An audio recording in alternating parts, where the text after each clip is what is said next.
आपका भविष्य बहुत हद तक इस बात पे निर्भर है कि आप किसके साथ रहते हो, आपका साथ किन लोगों के साथ है, आप किसके साथ उठते बैठते हो, किसके साथ आपका जीवन का सबसे बेहतर समय, सबसे ज़्यादा समय गुजरता है।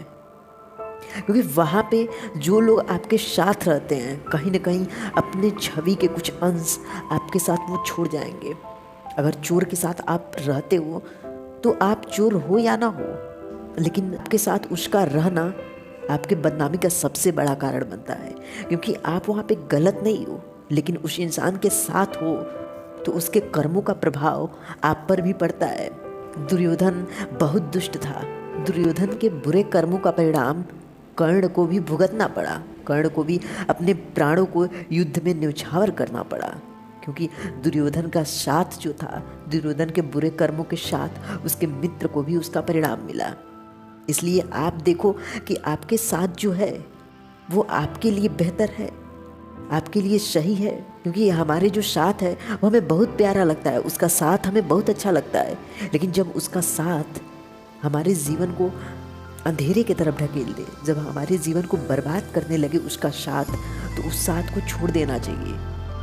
क्योंकि एक ही जीवन आपको मिला है सफल होने के लिए, बेहतर बनने के लिए, और उस जीवन को भी आप अगर बर्बाद कर रहे हो किसी और के साथ में, किसी और का साथ देकर, तो कहीं ना कहीं आप अपने माँ बाप का भी अपमान ही कर रहे हो, कहीं ना कहीं आप अपने गुरु का भी अपमान कर रहे हो। क्योंकि जब आपके छवि पर सवाल उठेगा तब लोग आपके परवरिश के बारे में भी जानना चाहेंगे कि आखिर ये संतान किस परवरिश का है, आखिर इस संतान की परवरिश किसने किया है। यहाँ पे हर एक छोटा इंसान जो किसी न किसी रूप में किसी से प्रभावित होता है, और जिस क्षेत्र में वो प्रभावित होता है, यानी अगर आप गरीब हो और अगर आप पैसों से प्रभावित हो, आपके पास पैसों की कमी है, तो आप किसी अमीर आदमी से दोस्ती करोगे, आप किसी अमीर आदमी के साथ अपना टाइम स्पेंड करना चाहोगे, क्योंकि वहाँ पे आपके पास उस चीज़ की कमी है, आप उस चीज़ को देखना चाहते हो, उस चीज़ का आनंद लेना चाहते हो। जहाँ पे आपने उसका साथ दिया जो आपसे कमज़ोर है, तो वो आपकी वजह से आगे तो बढ़ जाएगा, लेकिन कहीं ना कहीं आप उसे आगे बढ़ाने में खुद को पीछे ढकेल दोगे। जैसे नदी में डूबता हुआ इंसान अगर डूब रहा है ना, तो उसे बचाना, उसकी मदद करना बहुत अच्छी बात है। एक रुमाल लो, उससे उसकी जान बचा सकते हो। एक रस्सी लो, फेंक दो, उससे शायद वो बच सकता है।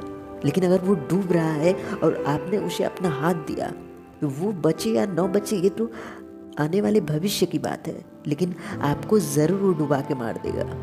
गड्ढे में गिरा हुआ इंसान अगर बाहर वालों को हाथ दे रहा है, तो उसे गड्ढे में निकालने के लिए आपको वहाँ पे झुकना पड़ेगा।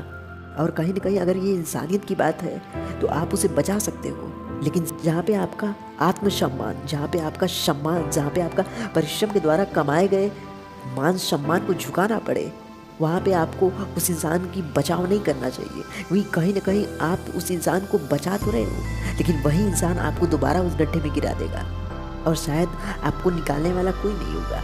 किसी का साथ देना बहुत अच्छी बात है, लेकिन उसके कर्मों के बारे में जानो कि आप उसके किस कर्म में सहयोग दे रहे हो, आप उसके किस कर्म में उसकी मदद कर रहे हो। अगर चोर की मदद करोगे तो कहीं ना कहीं आप भी उस दंड के उतना ही हकदार होंगे, क्योंकि आपने उस चोर की मदद की है। अगर आप किसी की लूटने में हेल्प कर रहे हो, तो जिसका संपत्ति, जिसका धन लूटा जा रहा है, उसके अश्रु के द्वारा दिए गए अभद्र शब्द कहीं ना कहीं आप पर ज़रूर पड़ेंगे। कहीं ना कहीं उसका वियोग, कहीं ना कहीं उसका आंसू आपके जीवन पे एक ऐसा काला धब्बा छोड़ जाएगा जिसे आप पूरी ज़िंदगी नहीं मिटा सकते। आपकी कई पुश्तें उस धब्बे के साथ जीवित रहेंगी और उसे मिटाना बहुत मुश्किल होगा।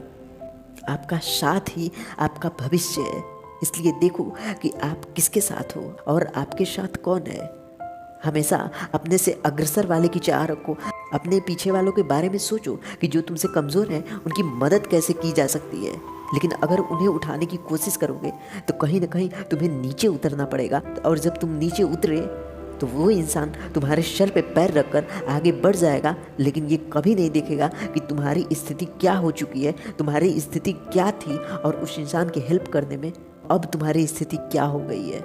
जीवन यापन के लिए साथ ज़रूरी है, लेकिन इतना ज़रूरी नहीं है कि आप अपना आत्मसम्मान भी बेच दो उस साथ के लिए। Thank you guys.